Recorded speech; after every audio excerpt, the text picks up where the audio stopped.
할렐루야. 네. 하나님의 말씀은 열왕기하 8장 말씀 보도록 하겠습니다.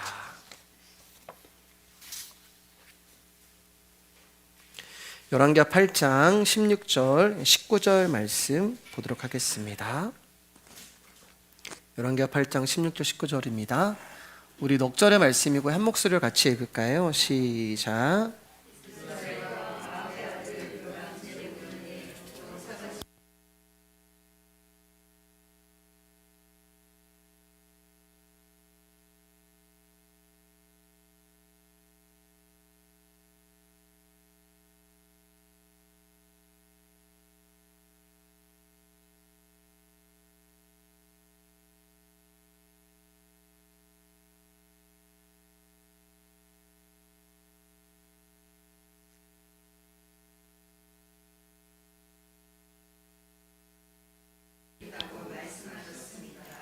오늘 말씀의 제목 한번 읽어보겠습니다. 시작. 기름 부음과 성도의 사명. 옆 사람과 인사하겠습니다. 귀하십니다. 귀하십니다. 잘 나오셨습니다. 지난 시간에 이제 8장을 다 끝내지 못해서 오늘 8장을 나누고 9장으로 넘어가도록 하겠습니다. 아합의 아들 요람이 북이스라엘 왕이 되었을 때 남유다의 왕은 여호사밧이었어요. 그리고 요람이 북이스라엘 왕으로 5년 되던 해에 남유다는 여호사밧의 아들 여호람이 왕이 되어서 다스리기 시작했습니다. 그리고 여호람이 32살부터 왕이 된 후 8년 동안 유다를 통치하게 되었습니다. 그런데 여호람의 아내가 누군가 하면은 아합의 딸이 됐습니다. 그러니까 여호사밧 가문과 아합의 가문이 사돈이 된 거예요. 북이스라엘과 남유다가 사돈지간이 되었어요. 여러분이 아시다시피 아합은 이스라엘 가운데 가장 악한 왕이죠. 그래서 18절을 보면은 남유다의 여호람이 북이스라엘의 아합이 갔던 길을 그 길을 그대로 걸어 남유다 역시 아합의 집과 같이 되었다라고 말씀하십니다. 그러니까 남유다는 하나님을 잘 섬기는 나라였거든요. 그리고 여호사밧은 하나님을 잘 섬기는 왕이었습니다. 그런데 남유다가 이 아합의 며느리를 여호사밧이 들인 후로부터 남유다가 북이스라엘에 갔던 그 악과 우상과 죄의 길을 이제 그대로 답습하게 되었다는 거예요. 여호사밧이 아합의 딸을 며느리로 맞이했기 때문에. 왜 하나님을 섬긴다고 하는 여호사밧은 하나님을 잘 믿는 왕이었고 하나님을 잘 섬긴다고 하는 왕이 여호사밧이었단 말입니다. 근데 여호사밧은 아합의 딸을 자신의 며느리로 맞이했을까요? 왜 하나님을 섬긴다고 하는 여호사밧은 하나님을 대적하고 악을 행하는 아합의 집과 사돈을 맺은 것일까요? 그것은 여호사밧이 아합이라고 하는 존재가 어떤 사람인가를 전혀 고려하지 않았기 때문에 그렇습니다. 즉 내가 아합의 집과 결혼을 하면 사돈을 맺으면 유다에 미칠, 우리 집에 미칠 결과와 영향을 전혀 생각하지 않았던 거예요. 얼마 전에 이제 청년들이 배우자를 놓고 고민하는 이야기를 들었습니다. 근데 이런 이야기를 이제 나누더라고요. 전에는 믿지 않는 자, 그러니까 불신자죠. 불신자와 결혼을 하는 것에 고민을 해본 적도 없고 크게 그렇게 문제될 것도 없다고 생각을 했는데 말씀을 이제 계속 들으면서 금요 모임 나오고 말씀 듣고 수요 나오고 또 주일날 듣고 하면서 어느 순간부터는 내가 불신자와 결혼을 하면 안 되겠다라는 그런 생각이 들었다고 합니다. 그 전까지는 뭐 불신자랑 결혼해도 괜찮지라고 생각했는데 말씀을 계속 들으면서 불신자랑 내가 결혼을 하면 안 되겠구나라는 생각이 들었다고 해요. 전에는 안 그랬는데 어느 순간부터 예수를 알지 못하는 주변의 친구들과 이제 대화가 안 된다 이런 이야기도 했습니다. 청년들이 이제 동일하게 하는 말이 학교에서 직장에서 사람들과 대화가 안 됩니다. 그리고 자기들을 이상하게 보기도 합니다. 그런 이야기를 했습니다. 그들이 아는 교회는 일요일만 가는 건데 수요일도 가고 금요일도 가고 일요일도 가고 약속을 빠지고 가고 회식에 빠지고 가고 심지어는 한 청년은 뭐 할 때마다 교회 가야 한다고 하니까 너 이상한 교회 다니는 거 아니냐라고 걱정까지 했다는 이야기도 들었습니다. 근데 그런 이야기들이 청년들이 나누면서 이구동성으로 하는 말이 이 말이었어요. 신기하다. 우리가 한 거라고는 아무것도 없는데, 우리가 한 거라고는 말씀 들은 것밖에 없는데 어떻게 우리가 이렇게 변했지라는 이야기를 했습니다.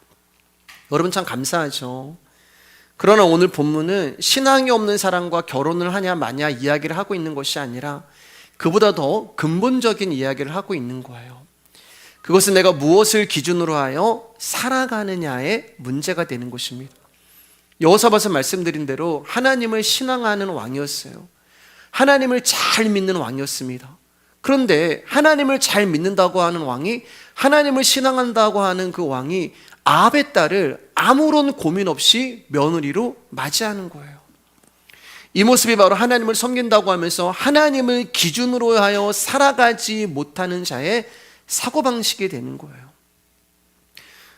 여러분, 예수 그리스도를 잘 믿는 장로님 가정에 있었거든요. 근데 며느리를 불신자의 그 여인과 결혼을 시키는, 그래서 결 그거에 대해서 심각하게 고려하지도 않습니다. 내가 우리 며느리를 전도하면 되지, 그럼 하나님께 영광이 되겠지. 지금 여호사밧이 그런 거예요. 아합의 딸을 내가 며느리로 맞이했을 때 자신과 가정과 나라에 미칠 수 있는 영향에 대해서는 전혀 생각하지 않고 있단 말입니다. 왜 그랬을까? 하나님을 잘 믿는다고 하고 하나님을 신앙한다고 하는 여호사밧은 왜 이렇게 이런 일을 했을까? 왜 그랬을까요, 여러분? 그의 신앙이 가짜였기 때문에 그래요. 그에게 있어서 하나님의 우선순위가 아니었기 때문에 그렇습니다. 그러니까 이 사건을 통하여서 여호사밧의 삶의 중심이 어디에 있는지, 무엇에 있는지 드러나는 거예요. 그렇기 때문에 여러분, 우리는 외형적인 모습을 보면서 저 사람은 정말 믿음이 좋아, 이런 말 함부로 해서는 안 되는 거예요. 에이 목사님, 아합의 딸과 결혼한 것이 뭐 그렇게 큰 문제고 죄입니까? 오히려 그 딸을 하나님 앞으로 인도하면은 더 영광이 되는 거 아닙니까? 라고 반문하시는 분도 계실 거예요. 그럴 수 있어요. 그리고 지금은 별 문제도 없어 보입니다. 왕하 8장 27절입니다. 시작. 아하시아가 아합의 길로 행하여 아합의 집과 같이 여호와 보시기에 악을 행하였으니 그는 아합의 집에 사이가 되었습니다. 여러분, 여기 아하시아가 누구냐면 여호람의 아들이거든요. 그러니까 지금 여호사밧이 아합의 딸을 며느리로 드리는 순간 그의 아들도 그의 손자도 신앙에서 멀어지고 하나님을 떠나가게 되는 거예요. 여기도 보세요. 아하시아가 아합의 집 길로 행하여 아합의 집과 같이 여호와 보시기에 악을 행하였으니 그는 아합의 집에 사이가 되었습니다. 그러니까 아하시아도 아합에 있는 그 딸을 며느리로 삼은 거예요. 왜요? 아버지가 그랬거든요. 할아버지가 그랬거든요. 그러니까 이게 대를 이어서 지금은 아무 문제 없는 것처럼 보여요. 무슨 문제가 있겠어요? 근데 여러분, 결과적으로 보면은 여호사밧의 가문은 결국 이 일로 인하여 하나님을 떠나가게 되고 남유다는 아합이 행한 악한 일을 그대로 행함으로 결국 망하게 돼요. 그럼 처음부터 여호사밧이 아합의 죄에 대해 경계를 했다면 아합의 딸을 며느리로 맞이하지 않았을 것입니다. 그러나 여호사밧은 이것을 대수롭게 여기지 않았어요. 아합의 죄에 대해 경계를 하지 않았고 악을 대수롭게 여기지 않고 죄를 심각하게 생각하지 않음으로 말미암아 결국 남유다 역시 북이스라엘이 걸어갔던 아합의 길로 행하는 결과를 가져온 것입니다. 여호람과 아하시아가 아합의 집과 같이 악을 행했다는 것은 하나님의 언약을 믿는 자로 유다를 다스린 것이 아니라 말씀으로 그 가정을 다스리고 말씀으로 그 나라를 다스린 것이 아니라 아합처럼 인간의 노력과 힘과 열정과 재능으로 유다를 지키고 보존하고자 하는 인간의 방식을 택했다는 거예요. 그래서 인간의 능력과 인간의 힘이 월등하게 보이는 아합의 집을 며느리로 삼은 것입니다. 여기 하나님 보시기에 악이란 말이에요. 열왕기하 8장 19절입니다. 시작. 여호와께서 그의 종 다윗을 위하여 유다 멸하기를 즐겨하지 아니하셨으니 이는 그와 그의 자손에게 항상 능불을 주겠다고 말씀하셨음이더라. 그런데 남유다도 북이스라엘과 똑같이 멸망의 길로 가고 악의 길로 가는데 하나님이 남유다 가운데 약속을 하나 하셨단 말입니다. 유다 역시 심판받아 마땅한데 하나님이 다윗이라고 하는 그 존재를 통하여 약속을 하신 게 뭐냐면 내가 유다를 지키겠다. 내가 유다를 보호하겠다. 내가 유다를 구원하겠다. 그래서 저와 여러분들이 구원을 얻은 거예요. 저와 여러분들이 여호사밧이고 저와 여러분들이 여호람이고 저와 여러분들이 아하시아란 말입니다. 이 세상의 죄와 악을 벗삼아서 그들을 나의 결혼 상대로 삼아서 살아가는 존재들이 우리였단 말입니다. 그래서 저와 여러분들이 심판받아 마땅한데 하나님이 약속하셨단 말이에요. 내가 다윗이라고 하는 예수 그리스도로 말미암아 너를 심판하지 않겠다. 그렇기 때문에 사랑하는 여러분, 우리가 믿고 소망할 것은 하나님의 약속이지 사람의 힘과 노력이 아니라는 것입니다. 그러나 세상은 이 복음을 모르는 사람들은 하나님의 약속을 믿지 않아요. 아니, 알고 싶어 하지도 않습니다. 그저 자기들의 힘을 믿고 그 힘으로 살아갈 뿐이에요. 그래서 사고방식이 우리와 다른 거예요. 여러분, 지구가 있잖아요. 근데 이 지구에 두세 개가 있단 말입니다. 똑같은 지구에 두 종류의 사람이 있어요. 하나는 예수 그리스도를 아는 사람, 하나는 예수 그리스도를 알지 못하는 사람. 하나는 예수님을 믿는 나라, 하나는 예수님을 알지 못하는 나라. 이 지구 안에 두 나라가 있고 두 백성이 있는데 사고방식이 그래서 다른 거예요. 세상의 사고방식과 하나님 나라의 사고방식이 다른 것입니다. 세상은 수요일도 금요일도 일요일도 예배를 가야 하고 꼭 그렇게까지 신앙생활을 해야 하는지 이해할 수 없어요. 근데 세상의 관점에서 보면 결코 틀린 말이 아니에요. 오히려 그들이 주장하는 것은 인간의 욕망과 일치가 되고 지극히 합리적이고 상식적인 것입니다. 그래서 그들의 눈에는 복음을 믿고 있고 예수 그리스도를 알고 있는 우리가 이상하게 보이고 유별나게 보이고 희한하게 보이기 시작하는 거예요. 이런 세상의 성도는 우리를 구원하신 예수님의 십자가의 언약을 알지 못하며 무엇이 악이고 무엇이 죄인가를 구분하지 못한 채 세상의 사고방식의 길로 우리 역시 흡수될 수가 있다는 말입니다. 그래서 여러분들이 말씀을 통하여서 끊임없이 예수 그리스도를 알아가야 되는 거예요.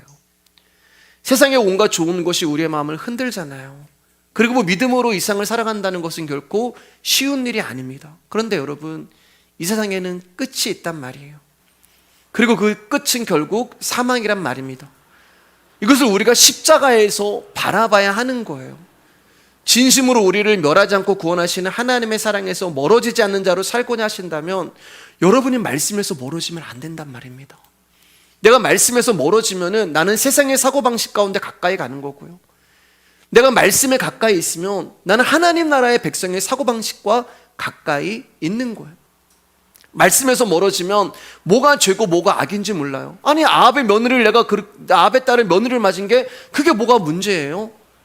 그러나 십자가에 가까이 서고 말씀에 가까이 쓰게 되면 예수 그리스도의 눈으로 뭐가 악이고 뭐가 죄인지를 볼 수 있기 때문에 우리가 붙들어야 될 것이 무엇인가를 확실하게 알게 되는 것입니다. 그렇기 때문에 여러분, 하나님의 은혜에서 뭐든지 나의 상황과 나의 삶을 살펴보셔야 하는 것입니다. 자, 이렇게 8장이 이제 끝나고요. 9장으로 넘어가겠습니다. 9장 오늘 다 못하고요. 다음 주에 이어서 할게요. 자, 1절에 4절 말씀 읽을까요? 시작.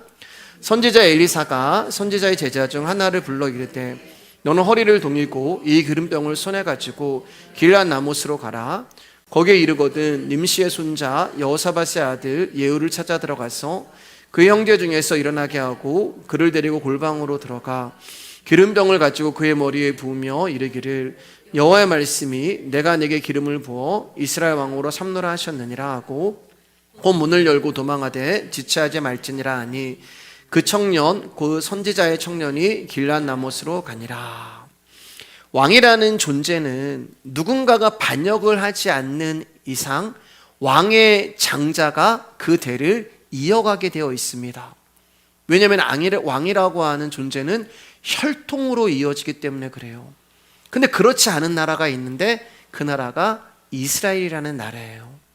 이스라엘이라는 나라는 참 이상한 게 혈통으로 이어지다가 하나님이 누군가를 왕으로 지정하면은 그 사람이 왕이 되는 거예요. 그러다가 하나님이 또 누구를 지정하면은 그 사람이 왕이 되는 것입니다. 여기 보면 이제 예후라는 사람이 나오는데 예후는 이스라엘 왕, 그러니까 아합의 아들 이제 요람의 군대 장관이 되는 거예요. 이제 8장 마지막은 이제 남유다 이야기가 나왔고요. 이제 9장으로 넘어와서 다시 북이스라엘 이야기가 나오는데, 그 당시 북이스라엘은 아합의 아들 요람이라는 존재가 왕이었어요. 그리고 예후는 그 요람의 군대 장관이었습니다. 예후는 군대 장관으로서 군대를 통솔할 수 있는 막강한 권력을 가지고 있었지만, 한 번도 내가 반역을 해서 왕이 돼야지라는 생각을 해본 적이 없었던 사람이에요. 그런데 어느 날 하나님의 뜻이 엘리사에게 임합니다. 그리고 엘리사는 그 뜻을 받아서 자신의 제자 중 한 명에게 하나님의 뜻을 전하고 예후에게 보내요. 그리고 예후에게 이 엘리사의 제자가 가서 기름을 붓고 그를 왕으로 세워버리는 거예요. 기름을 이제 붓는 거예요. 여러분, 이처럼 이스라엘에서 기름을 붓는다는 것은 그만큼 하나님의 권세를 가지고 하나님의 뜻을 전하는 것을 알 수 있습니다. 우리가 예수님을 부를 때 메시아라고 부르기도 하고 그리스도라고 부르기도 하잖아요. 메시아나 그리스도나 다 예수님을 지칭하는 말이 되는 것입니다. 근데 이 두 가지의 뜻이 동일한데 기름 부음을 받은 자라는 뜻이 되는 거예요. 그럼 왜 메시아 그리스도로 부를까? 메시아는 구약의 언어고요. 그러니까 히브리어예요. 그리스도는 신약의 언어가 되는 것입니다.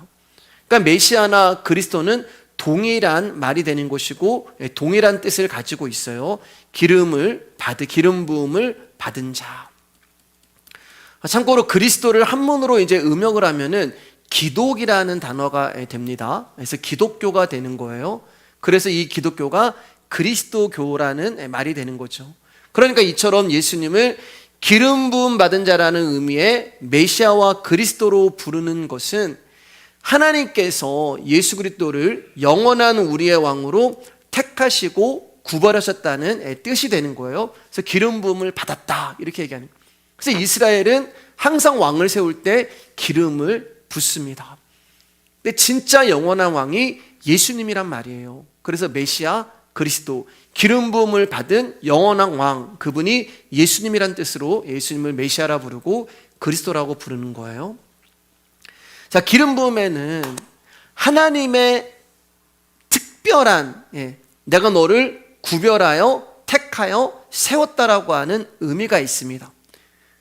그러니까 이 말은 뭐냐면은 하나님의 뜻이 있지 않으면 누구도 하나님의 아들이 될 수 없다는 말이에요. 하나님의 뜻이 아니면 누구도 하나님의 백성이 될 수 없다는 말입니다. 다시 말해서 하나님이 우리를 구별하여 택하시지 않으면 누구도 하나님의 아들로 하나님의 백성으로 하나님 나라에 들어갈 수가 없다는 거예요. 그러니까 기름 부음을 받은 사람만 하나님의 백성이 될 수 있다는 거예요.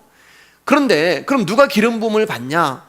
그 자격과 기준은 오직 하나님의 뜻으로만 결정이 된단 말입니다. 다시 말해서 사람의 자격, 조건, 됨됨이, 능력, 성과 등으로 되어지는 것도 아니고 사람의 희망사항이 하나님께 접수되어 하나님 나 기름 부음 받고 싶어요. 그래서 그에게 기름 부음이 주어지는 게 아니란 말이에요.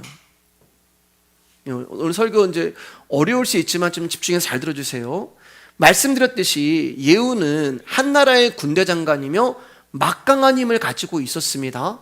그런데 그는 스스로 반역을 해서 나 왕이 돼야지라는 생각을 전혀 가진 적이 없어요. 예후는 하나님 앞에 하나님 나 왕 되게 해주세요, 나한테 기름 부어주세요라고 요청한 적도 없습니다. 그런데 어느 날 갑자기 기름 부음을 당한 거예요. 자기가 원하지도 않은데 일방적으로 하나님의 선택과 하나님의 뜻이 예후에게 임하니까 그를 부르시고 그를 구별하여서 하나님이 예후에게 기름을 부었단 말입니다. 예후는 원하지도 않았어요. 알지도 못했어요. 그냥 일방적으로 당해버린 거예요. 그러면 하나님은 어떤 존재를 선택하시고 당신에 따라 기름을 부어주시는 그 이유가 무엇일까? 하나님이 기름을 부어주시는 이유는 그 하나님의 뜻에 순종하는 자로 살아가기 원해서요.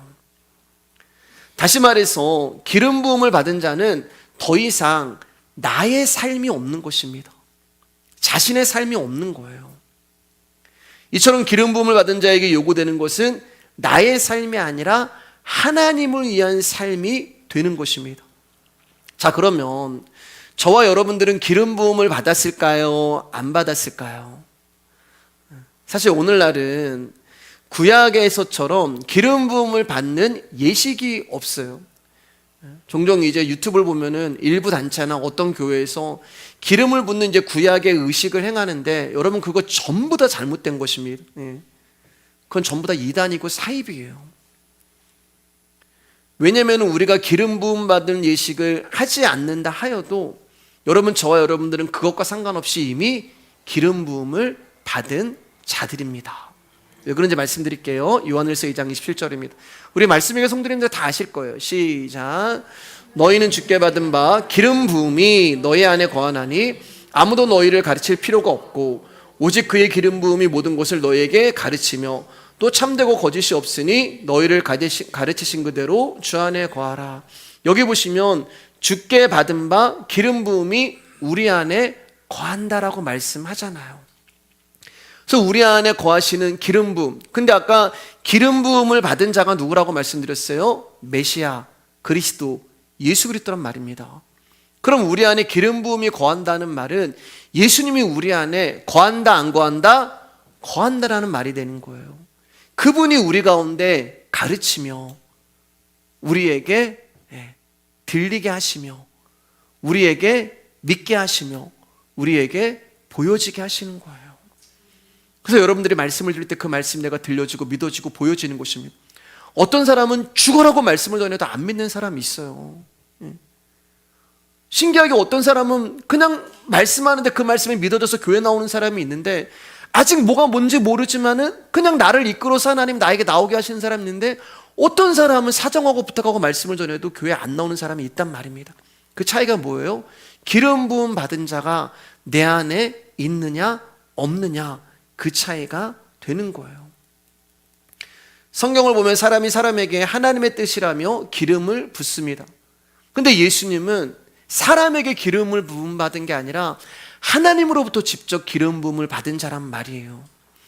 그렇기 때문에 진짜 기름 부음을 받은 자는 예후가 아니라 오직 한 분이신 예수님밖에 없는 거예요. 그런데 그 예수님이 우리 안에 거하신단 말입니다. 아멘이시죠? 그래서 사도 요한이 기름 부음을 받으신 예수님이 거하시는 성도를 향하여서 너희들은 이미 기름 부음을 받았어. 나한테 기름 부어주세요. 그런 거 안 해도 너희들 안에 이미 기름 부음 받으신 그 예수 그리스도가 있기 때문에 너희들은 기름 부음을 받았어. 그럼 기름 부음이 의미하는 것은 무엇인가? 그건 그리스도의 영으로 인침을 말하는 거예요. 간단히 말해서 하나님의 영이 내 안에 있는 상태를 기름 부음이라고 말하는 것입니다. 주님이 하늘로 가시고 보혜사 성령을 보내셨기 때문에 우리에게 성령이 임하게 되었잖아요. 그런데 성령이 오신 것도 여러분 잘 보세요. 누구에게는 성령이 오셨고요, 누구에게는 안 왔어요. 마가의 다락방에서 기도할 때 어떤 사람들에게는 하나님의 영이 임하여서 불의 여같이 갈라지는 것이 각 사람의 머리에 있더니 저들이 방언으로 기도하고, 그래서 그 기름 부음 받은 베드로가 설교했는데 어떤 사람은 그 말씀을 믿고 돌아오고 어떤 사람은 쟤 술 취했구나 그렇게 얘기하잖아요. 그럼 기름 부음과 마찬가지로 성령님이 오신다는 건 역시 사람의 어떠함과 무관하단 말입니다. 여러분, 우리가 성령을 찾지도 않고 부르지도 않았고 원하지도 않았고 구하지도 않았고 관심도 없었는데 어느 날 하나님이 나에게 주님의 영을 부어주신 거예요. 너 내가 구별하고 택하고 불렀다. 주님의 말씀이 들린다는 것은 무슨 뜻이냐? 내가 예수 그리스도를 믿어진다는 게 무엇이냐? 적어도 여러분 이 시간에 여러분들이 여기에 와 있다는 뜻은 무슨 말이냐? 너 성령 받았어. 그 뜻이 되는 거예요. 그렇기 때문에 너는 내 백성이야.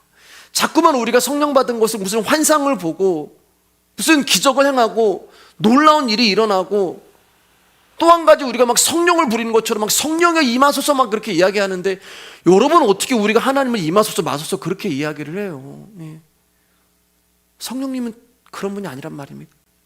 그분이 똑같이 당신이 택하고 부르신 자에게 찾아오셔서 성령을 주셨다는 말에 인침을 받았다는 말이거든요. 인침이라는 것은 도장을 이야기하는 거예요. 너 내 거야. 쾅쾅쾅. 그게 인침받았다는 뜻인 거예요. 그럼 우리는 하나님 앞에 도장을 찍혔기 때문에 다른 존재의 백성이 될 수가 없단 말입니다. 누구도 우리 가운데 손가락 하나 될 수가 없고 우리를 뺏어갈 수가 없단 말이에요. 그 사람들을 그리스도인이라고 하는 거예요. 저와 여러분들이 그리스도인 되는 것이 한 것이 아무것도 없단 말이에요. 여러분 잘 들어주세요. 사람이 교회를 나오는 것은 자기 개인적인 의지와 뜻으로 얼마든지 올 수 있어요. 교회 한번 나 나가봐야겠다. 기분도 우울한데 교회 가면 좀 좋나? 교회 나올 수 있어요. 어떤 문제가 있고 어떤 질병이 있어서 내가 한번 교회 나와서 기도 한번 해볼까? 그렇게 해서 교회 나올 수 있어요. 여러분, 이처럼 교회 나오는 것은 얼마든지 인간의 의지와 노력으로 가능해요. 그러나 하나님의 백성으로 구별되고 선택되는 일에 있어서는 인간의 노력, 인간의 열정, 인간의 능력이 전혀 개입될 수 없단 말입니다. 왜냐하면 그것은 하나님의 권한이지 사람의 원함으로 되어지는 것이 아니기 때문에 그래요. 예후가 예후의 뜻과는 전혀 무관하게 기름 부음을 받고 이스라엘 왕으로 세움받은 것처럼 우리 역시 우리의 뜻과는 무관하게 하나님의 뜻에 의해서 하나님의 백성으로 구별되고 택함을 받은 것입니다. 이처럼 기름 부음 받음은 하나님의 일방적인 일이기 때문에 그 어떤 경우도 선택과 구별을 두고 나의 공로를 내세울 수 없고 자랑할 수 없고 높일 수 없어요. 내가 모태신앙이라서, 내가 직분자라서, 내가 이처럼 신앙생활 잘했더니 하나님 나에게 기름을 부었고 나를 하는 백성을 만들었다, 그런 거 없단 말이에요. 우리 5절에서 10절까지 한번 읽어볼게요. 시작. 그가 이르러 보니 군대 장관들이 앉아있는지라 소년이 이르되 장관이여 내가 당신에게 할 말이 있나이다. 예후가 이르되 우리 모든 사람 중에 누구에게 하려느냐 하니 이르되 장관이여 당신에게니이다 하는지라. 예후가 일어나 집으로 돌아가니 청년이 그의 머리에 기름을 부으며 그에게 이르되 이스라엘 하나님 여호와의 말씀이 내가 내게 기름을 부어 여호와의 백성 곧 이스라엘의 왕으로 삼노니 너는 내 주 아합의 집을 치라. 내가 나의 종 곧 선지자들의 피와 여호와의 종들의 피를 이세벨에게 갚아주리라. 아합의 온 집이 멸망하리니 이스라엘 중에 매인자나 노인자나 아합에게 속한 모든 남자는 내가 다 멸절하되 아합의 집을 느바스의 아들 여로보암의 집과 같게 하며 또 아히야의 아들 바하사의 집과 같게 할지라. 이스라엘 지방에서 개들이 이세벨을 먹으리니 그를 장사할 사람이 없으리라 하셨느니라 하고 곧 문을 열고 도망하니라. 이제 엘리사의 제자는 엘리사의 뜻을 따라서, 하나님의 뜻을 따라서 장관들이 모여 있는 곳에 갔습니다. 그리고 예후에게 당신에게 볼 일이 있습니다라고 얘기해서 이제 성경에는 이제 집이라고 얘기하는데 골방으로 데리고 들어가요. 골방으로 들어간다면 말은 이제 아무도 없는 상태가 되는 거죠. 하나님과 나만 있는 상태에서. 그리고 그에게 하나님의 말씀을 증거합니다. 그리고 그에게 기름을 부어요. 내가 너에게 기름을 붓는 것은 너를 이스라엘 왕으로 삼는 것이니 너는 아합의 집을 쳐라. 이게 하나님의 뜻이 되는 것입니다. 그 이유는 아합과 이세벨이 여호와의 종의 피를 흘렸기 때문이에요. 그러므로 아합과 온 집을 멸망시키라고 이야기하고 아합에게 속한 모든 남자는 다 멸절하기를 여로보암의 집과 바하사의 집처럼 하라고 이야기를 합니다. 자, 근데 문제는 뭐냐? 재밌는 건 뭐냐? 이 엘리사의 제자가 문을 열고 도망가니까 문을 열어놓고 있는 상태예요, 여러분. 미리 기름을 부을 때 이제 도망갈 준비를 미리 하고 있는 거예요. 급하게 도망치는 거예요. 그러니까 기름을 붓고 하나님의 뜻을 전하자마자 지체하지 않고 도망을 친 것입니다. 왜 도망쳤을까? 엘리사가 그렇게 하라고 이야기를 했잖아요. 엘리사가 너는 예후에게 기름을 붓고 너는 그 자리를 급하게 떠나라 명령을 했어요. 그래서 제자는 엘리사의 말에 순종하고 예후에게 기름을 붓고 기름 부음이 끝나자마자 그 자리를 떠나가게 됩니다. 왜 이렇게 떠났을까? 혹시 왕을 배신할 마음이 없는 예후에게 잡혀 죽임을 당할까 해서 빨리 도망을 친 것일까요? 근데 다음 말씀 보면 그런 분위기가 아닌 것 같아요. 우리 11절 13절 한번 읽어보겠습니다. 시작. 예후가 나와서 그의 주인의 신복들에게 이르니 한 사람이 그에게 묻되 평안하냐? 그 미친 자가 무슨 까닭으로 그대에게 왔더냐? 대답하되 그대들이 그 사람과 그가 말한 것을 알리라 하더라.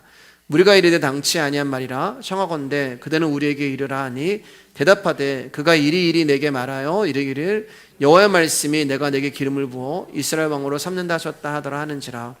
무리가 각각 자기 옷을 급히 가져다가 섬돌이 곧 예후 밑에 깔고 나팔을 불며 이르되 예후는 왕이라 하니라.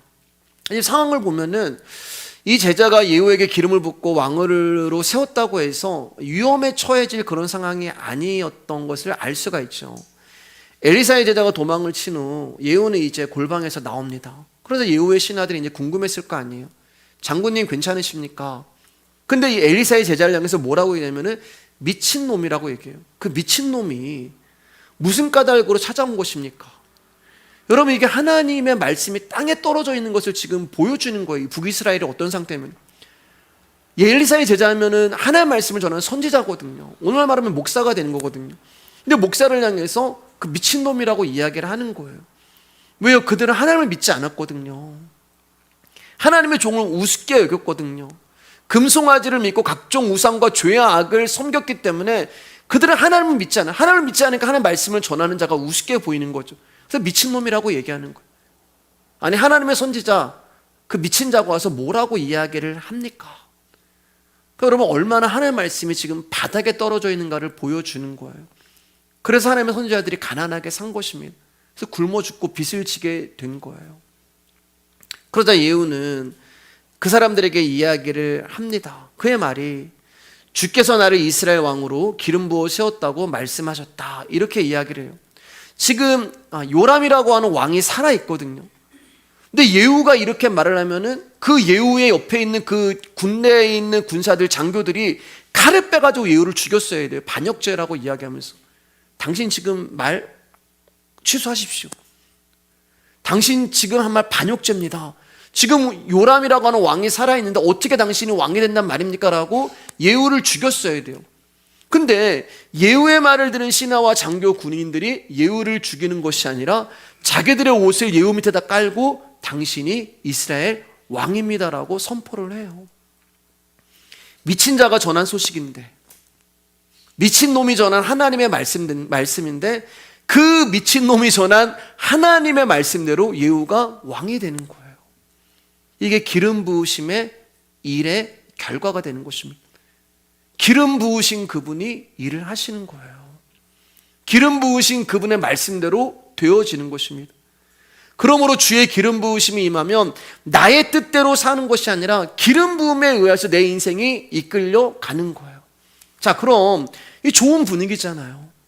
이런 분위기 속에 왜 엘리사의 제자는 도망을 급하게 쳤을까? 분명 목숨의 위협을 받을 상황도 아니었는데 어쩌면 예후에게 감사와 칭찬과 함께 엄청난 상과 함께 음식을 대접받을 수 있는 상황이었잖아요. 근데 왜 뒤도 안 돌아보고 도망을 쳤을까? 사실 엘리사의 제자가 왜 이렇게 도망을 갔는지 성경에 기록되어 있지 않아요.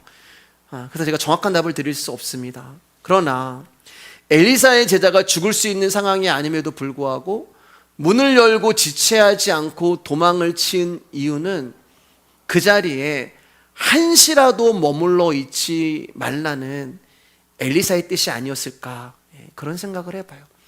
다른 이유를 제가 한번 들어보려고 하고 찾아보려고 해도 이 이유밖에 생각이 나지 않습니다. 그러면 이 시선으로 이 말씀을 해석해 보면 왜 엘리사는 자기 제자에게 거기 머물지 말고 거기를 떠나 급하게 도망을 치라고 했을까? 그 답이 나오잖아요. 그것은 네가 한 거 아니야, 그 이야기 하는 거예요. 너에게 돌아올 공로와 대접으로부터 도망을 치라는 거예요. 여러분, 예후의 입장에서는 자신에게 기름을 붓고 왕으로 세운 엘리사의 제자가 얼마나 특별해 보이겠어요. 비록 엘리사의 뜻에 의해서 보냄을 받고 왕으로 세우는 심부름을 한 사람일 수 있지만 예후의 입장에서는 자신의 머리에 기름 부음을 해준 선지자이기 때문에 특별한 존재입니다. 특별한 존재에게는 특별한 감사와 대접을 하는 것이 당연한 거예요. 여러분, 우리는 항상 내 개인에게 돌아올 공로와 대접을 기대합니다. 근데 말씀은 뭐라고 얘기하는 거예요? 거기서 도망쳐라. 너를 높이고 너를 대접하고 너에게 감사하는 그 자리에서 도망치라고 이야기를 하는 것입니다. 우리의 욕망은 그거 좀 받고 싶어요. 우리의 욕망은 나라는 존재를 대접해주고 나라는 존재를 인정해주고 나라는 존재를 높이는 것에서 좀 대접받고 싶어요. 근데 하나님은 뭐라고 말씀하세요? 거기서 도망쳐라. 왜요? 그래야지만 하나님의 뜻만 남기 때문에 그렇습니다. 여러분, 예후에게 기름을 붓고 왕으로 세운 것이 이 제자가 한 게 아니잖아요. 엘리사가 한 게 아니잖아요. 하나님이 하셨단 말입니다. 즉 하나님의 일에는 어떠한 인간도 개입될 수 없다는 것을 하나님이 이 말씀을 통하여 알려주시는 거예요. 그렇기 때문에 엘리사의 제자가 대접받을 이유는 하나도 없는 것입니다. 그리고 이것이 오늘날 하나님의 일을 한다는 사람들에게 있어야 하는 자세일 것입니다. 우리 임직을 받으시는 우리 집사님들도 이 마음, 위임을 받는 저도 이 마음으로 우리가 말씀의 교회를 섬길 때 하나님 우리 교회를 칭찬하실 거예요. 아멘. 성도는 하나님의 일방적인 뜻에 의해서 하나님의 일에 부름받은 사람입니다. 내 일이 아니에요. 그 일을 위해서 하나님은 성령을 보내주시고 우리를 인치시고 내 욕망을 따라 살려고 했던 나라는 존재를 이제는 하나님의 뜻을 생각하고 그 뜻에 순종하는 자로 살아가도록 우리를 만드시고 일을 하시는 것이 바로 하나님이 우리 가운데 기름을 부어주신 이유가 되는 것입니다. 여러분, 우리가 성도된 것에 우리의 공로가 개입된 것이 없잖아요. 우리의 열심과 우리의 뜻이 개입된 것이 없습니다. 사람들은 자신의 손과 발로 자신이 움직인다고 생각하는데 아니요. 나의 손과 나의 발도 하나님이 허락해 주셔야지만 움직이고 있다는 것을 잊으시면 안 되는 것입니다. 예후는 기름 부음을 받고 왕이 됨으로써 이제 아합의 집을, 내가 섬기던 주군이었거든요. 근데 기름 부음이 임하니까 이제 그 주군을 죽여야 되는, 심판해야 되는 길로 가는 거예요. 그 예후가 원하는 길이 아니었어요. 내가 어제까지 왕이시오라고 했는데 이제는 내 손으로 그 왕을 죽여야 되는 입장이 된 거예요. 근데 하나님은 그렇게 우리를 이끌어 가시는 거예요. 왜요? 구별되었기 때문에 그렇습니다. 이제는 내 이름과 내 공로가 아니라 주님의 이름과 주님의 공로를 높이는 길로 가야 하는 거예요. 그래서 베드로 가운데 네가 젊어서는 네 마음대로 살았지만 늙어서는 네 마음대로 못 살아. 그래서 저와 여러분들은 평생 복음을 전하고 그리스도를 위해 살아야 하는 그 길 가운데 이제 저희들이 걸어가고 있는 거예요. 또 한 가지는 기름 부음을 받은 자를 우리는 특별하게 생각을 하죠. 대단한 존재라고 생각해요. 그 대표적인 사람이 목사잖아요.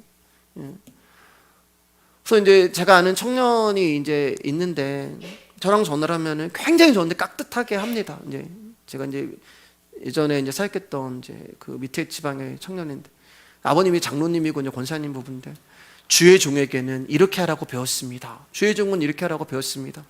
한번 이제 우리 교회 이제 시간 되면 이제 방문할 건데 그렇게 이제 고백을 깍깍하게 해요. 그래서 그렇게 안 해도 돼. 근데 존경해서 그렇게 해주는 말이죠. 근데 우리는 어떤 생각하냐면 목사는 되게 특별한 존재라고 오해를 해요. 예. 여러분, 목사는 특별한 존재가 아닙니다. 저는 여기서만 목사고 여기 내려가면은 여러분들이 더 존경스러운 분들이세요. 하나님이 이 자리에서만 네가 목사라고 저를 주의 복음을 전하고 하나님 말씀을 전한 자로 세워준 거지 이 밑에 내려가서도 목사라고 저를 세워주신 게 아니란 말입니다. 여러분들 저랑 오랜 시간 같이 봐서 알잖아요. 대단한 존재가 아니에요. 그럼 여러분도 대단한 존재가 아니에요. 무슨 말씀인가? 이 세상에 특별한 사람은 없단 말이에요. 존재할 수가 없어요. 우리는 어떤 사람을 참, 저 사람 정말 대단한 능력의 종이야. 어떤 목사님 말씀을 들으면, 저분 교회 너무 좋은 것 같아. 저분 능력이 나타나. 안수받고 싶어. 대단한 주의 종이야. 그 교회 가고 싶어. 이런 얘기 하는데, 그런 거 없어요. 왜냐면 우리는 모두 동일한 죄인이기 때문에 특별한 사람이 존재하고 싶어도 존재할 수가 없단 말입니다. 하나님의 특별 대우를 할 만한 사람은 이 세상에 한 명도 없어요. 그러니까 기름 부음은 누군가에게 특별한 직책을 부여하는 것이 아니라 하나님의 일을 맡아 행할 사람으로 하나님이 구별하여 택하 세우는 거예요. 여러분, 예후가 특별한 존재 같아요. 예후 나중에 하나님 배신하거든요. 그가 뭐 신앙이 있어서 그에게 기름 부은 게 아니란 말이에요. 여러분, 예수님 제자들 보세요. 그들 중에 신앙을 자랑하고 믿음을 자랑할 사람 누가 있어요? 다 예수님 배신하고 욕하고 도망갔습니다. 다 실패자고 배신자들이에요. 사도 바울은 특별한 사람이었나요? 사도 바울은 예수님을 핍박하고 예수 믿는 사람들을 잡아다 죽이던 사람이었어요. 십자가의 원수였어요. 근데 그런 그가 사도가 되고 그런 사람들이 제자가 되고 복음의 증인이 되어서 세상의 많은 곳을 다니며 복음을 전파했던 것은 그가 특별한 사람이기 때문이 아니라 특별한 하나님의 선택이 그를 부르셨기 때문에 그런 거예요. 7절 9절입니다. 시작. 너는 내 주 아합의 집을 치라. 내가 나의 종 곧 선지자들의 피와 여호와의 종들의 피를 이세벨에게 갚아주리라. 아합의 온 집이 멸망하리니 이스라엘 중에 매인자나 노인자나 아합에게 속한 모든 남자는 내가 다 멸절하되 아합의 집을 느바스의 아들 여로보암의 집과 같게 하며 또 아이야의 아들 바사의 집과 같게 할지라. 보세요 여러분, 이스라엘이 왕 하나 잘 만나면 잘 사는 것이고 왕 하나 못 만나면 망하는 거예요. 왕 하나 잘 만나면 왕으로 말미암아 바른 신앙의 길을 갈 수 있는 것이고 왕 하나 잘못 만나면 왕과 함께 멸망의 길로 갈 수밖에 없는 거예요. 그래서 하나님은 예후를 세워서 아합의 집을 멸망하게 함으로 이스라엘을 아합의 세력으로부터 구출하시는 것이 기름 부은 자를 통해서 하나님이 일하시는 예후의 사명이 되는 것입니다. 자, 이제 말씀 이제 정리할게요. 우리 10장 31절입니다. 시작. 그러나 예후가 전심으로 이스라엘 하나님 여호와의 율법을 지켜 행하지 아니하며 여로보암이 이스라엘에게 범하게 한 그 죄에서 떠나지 아니하였더라. 여러분 보세요. 예후가 결국 똑같이 여로보암의 길로 갑니다. 똑같이 아합의 길로 가게 돼요. 예후 역시 범죄하게 되고 하나님을 떠나가게 됩니다. 왜 기름 부음 받았는데 그가 하나님을 떠나가게 될까? 그 역시 죄인이었기 때문에 그래요. 죄인이었기 때문에 이스라엘의 참된 왕으로서의 사명을 감당할 수 없었단 말입니다. 그래서 진짜 메시아가 온 거예요. 그래서 진짜 기름 부음 받은 분이 이 땅에 오신 거예요. 여러분, 사람은 실패해요. 사람은 연약해요. 사람은 안 돼요. 사람은 넘어져요. 그래서 진짜 하나님의 말씀에 순종하고 하나님을 배신하지 않고 하나님 말씀에 죽으면 죽으리라고 하는 기름 부음 받은 자, 진짜 하나님의 말씀을 사명으로 알고 그 말씀에 모든 것을 던질 수 있는 당신의 아들이 우리를 찾아오신 것입니다. 왜냐하면 사람에게 기름 부음 받은 왕은 안 되거든요. 그래서 하나님이 직접 기름 부음을 부으시고 당신의 아들을 우리 가운데 보내신 것이 바로 예수 그리스도 메시아 그리스도가 되는 것입니다. 그분이 기름 부음 받은 분이 이 땅에 오셔서 하신 일이 뭐예요, 여러분? 우리를 부자 만들어 주시는 건가요? 아니란 말입니다. 우리를 유명하게 해주시는 건가요? 아니란 말입니다. 기름 부음 받은 왕이 이 세상에 오셔서 하시는 일은 당신이 하나님이 택한 백성을 한 사람도 잃어버리지 않고 구출하는 것이 기름 부음 받으신 예수 그리스도의 사명이 되는 거예요. 그러면 저와 여러분들의 사명은 무엇인가? 여러분, 예수님의 사명이 그렇다면 기름 부음 받으신 분이 우리 안에 계신 우리의 사명이 있을 거 아니에요. 우리의 사명은 무엇인가? 그것은 우리의 참된 왕으로 세상에 오시고 십자가에 죽으시고 부활하심으로써 왕의 사명을 성취하신 예수 그리스도를 증거하는 증거자로서 살아가는 것이 저와 여러분들의 사명이 되는 것입니다. 여러분, 자꾸 우리가 사명이란 말을 오해해요. 사명이라고 하면 목사님이 하는 일, 선교사님이 하는 일, 뭔가 외국으로 가서 선교를 하거나 뭔가 하나님의 일을 하는 일, 그거 사명 아니에요. 그럼 목사와 선교사만 사명이 있고 여러분들은 사명이 없나요? 성도의 사명은 그런 것이 아닙니다. 제가 받은 사명, 여러분이 받은 사명은 똑같아요. 하나님 택하신 백성들의 사명은 같단 말입니다. 죄인에 불과한 나 같은 자를 위해 십자가에 죽으시고 피 흘리신 그 은혜에 감사하고 그 은혜를 깨닫게 된 것을 삶의 기쁨으로 여기면서 살아가는 것이 사명받은 자의 삶이에요. 그래서 저희 청년들이 너 이상한 교회 다니는 거 아니야? 아니, 교회를 일주일에 한 번만 가면 되지. 수요일도 가고 금요일 가도 주일도 가고. 그 사람들이 볼 때는 예수 믿는 사람으로 보이는 거예요. 그리스도인으로요. 잘 들어보세요. 여러분, 그렇잖아요. 성도들이 그랬더니 야, 신기하다. 왜 신기하다고 얘기해? 전에는 자기가 자기의 삶을 알거든요. 나 불신자와 결혼해도 돼. 나 수요일날 친구들하고 놀고 금요일날 친구들하고 주일도 뭐 빠지고, 근데 어느 날부터 내가 주일을 지켜야 되고 예배를 가야 되고 하나님의 말씀을 들어야 되고, 근데 예수를 믿지 않는 사람들의 시선에는 이 친구들이 뭘로 보이는 거예요? 그리스도인으로 보이는 거예요. 그리스도인이란 말이 어떻게 나왔냐? 믿지 않는 사람들이 아니 쟤네들은 맨날 모여서 말씀 들어. 쟤네들은 뭐야? 그리스도 믿는 사람들, 그리스도인. 그게 우리의 사명이란 말입니다. 예수 그리스도를 증거하는 거잖아요. 야, 예수님 믿어. 이런 말 하지 않아도 그 삶으로 예수님이 드러나고 예수님이 보여지고 쟤네는 이상한 애들이야 라고 이야기하지만 그들 중에 뭐가 있어요? 야, 나도 제가 다니는 교회 한번 가보고 싶다. 나도 제가 믿는 예수 한번 믿어보고 싶다. 아니 도대체 뭐 때문에 저렇게 난리야? 아니 도대체 뭐 때문에 노는 것도 다 마대하고 저렇게 교회 가는 거야? 그 삶이 내 안에서 드러나는 것이 우리의 사명이 된다는 것입니다.